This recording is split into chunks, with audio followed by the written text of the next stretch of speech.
the rules are really asymmetric, right? In the sense that founders will typically pitch a VC many times in their lives, maybe, but they do very few deals in their lives, right? A founder might do 3-4 deals in his entire life if he's a serial entrepreneur.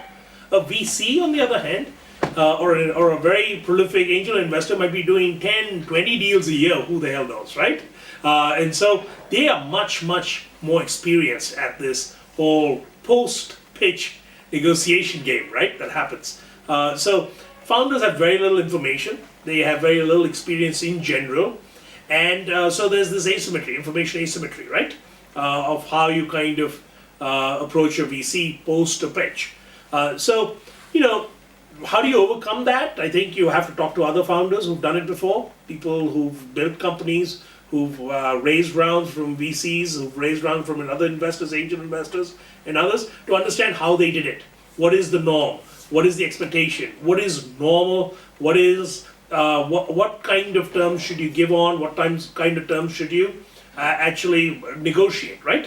That's a very important aspect, and the only way for a first-time founder to learn that is to talk to others, right? It won't even come through just by hiring lawyers and professional advisors. It's really, you need to talk to other founders who've been in the same shoes as you, and mentors who are willing to walk you through the process, who you trust, right? So once you've pitched to VC, there's only two routes that'll happen, right? They're either interested or they're not interested. And if they're interested, you'll find that they take a certain path. But if you start to get things like, call us back when you have some traction, call us in 6 months when you've launched, how about we introduce you to somebody else, tell us when you've made more progress, you filed that patent, is really subtle ways of saying we're not really interested, right, at this point. And don't take it personally. It's just business, They obviously are looking at lots and lots of plans every week, and they simply cannot fund every plan. And, so rejection is really part of the process, and you should understand it as such, right? And not take it personally, but just learn to if they're willing to give you some feedback, ask for it, and try and incorporate it if it's relevant.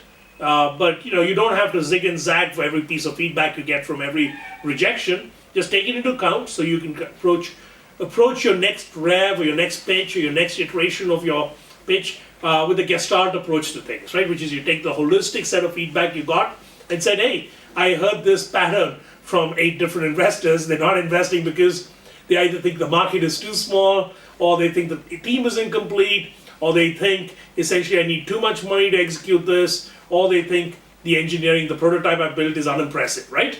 Those are basically 4 reasons why people reject in general. And try and figure out which of those it is. If it's multiple of them, you're in trouble. If it's only one of those, maybe it's fixable, and you can go back and address it, right? So don't obsess about it and go on to the next target and keep pitching. When an investor likes you, the messages you'll get are very different. What you'll be asked is, can you meet with the CEO of my portfolio company? I'd like you to meet with XYZ, right? And could you meet with them in the next week or 10 days? Could you come back in and we want to meet with the rest of your team? Or we want to meet with a couple of your customers. Or we want you to take the product and maybe install it at this customer site where we have a good contact at and we'd like to get some feedback, right? Or they'd say, can you come back in for a full pitch with the partners, right? And that's the basic signals that, they're kind of in love with you. They'd like to maybe go to the next stage, at least to understand whether this is a viable opportunity for them or not. And I think in those circumstances, don't get too excited because it's not a done deal yet. It's not a slam dunk, but it's more than likely you've at least got past that first hurdle, right? Of the initial filter that they apply to deals.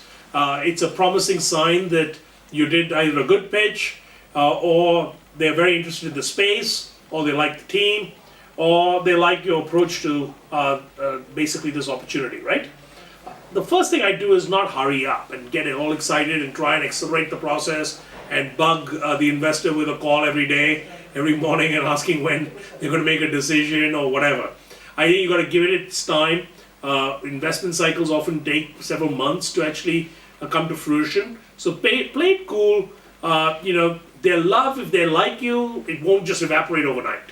They're rational beings, right? And they've got a thesis to how they're investing. They've got a certain mindset that just won't change in a flip. Go ahead and engage with them, but play it cool and not try to rush it. And the last thing I say is, finally, when they're ready to give you terms, try and articulate it in writing, either in emails. So there's no chance of miscommunication, right? That's very important. So try and get a term sheet in writing that kind of articulates all the points, and then you can go from that to a final set of documentation. It can range anywhere from a few weeks to several months, and you've got to be prepared for that. So let me just walk you through a timeline from the start to finish, right? Initially, you'll have the introductory phase where you get introduced to a VC or you meet them somehow. Essentially here in this phase, personal referrals are the most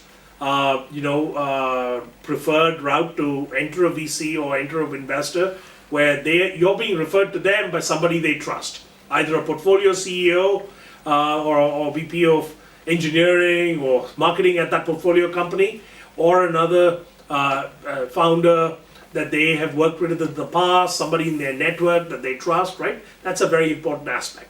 The next thing that you'll do is you'll basically have a series of internal pitches. Probably the first pitch will be with an associate or a senior member of the investment team.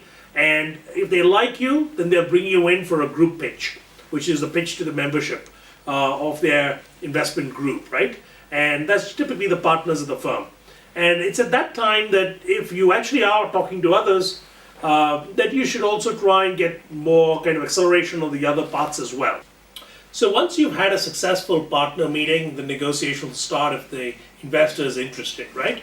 And they will probably start with some verbal, understanding of what your expectations are. They would ask you what valuation expectations you have. They'd start to drill into what kind of funding you're really looking for, and what are the use of those funds.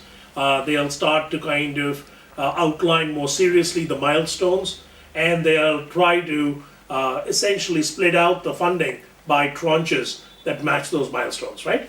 And so that will give a framework to how the deal might get constructed, and then that will result in essentially a term sheet at the end of that process, right? During that process as well, you can ask the investor if they'd like to syndicate with others, if you've got other investors who are interested, other angels who are interested, so that you can have them co-invest in the deal. Oftentimes, for the founder, it's actually quite beneficial to have multiple investors at the table. No one firm, no one partner is dominant. But you don't want to split it out too big either, because then you have nobody who's actually fundamentally interested in you either, because everybody's got a very small minor stake. So don't overdo the syndication bit as well.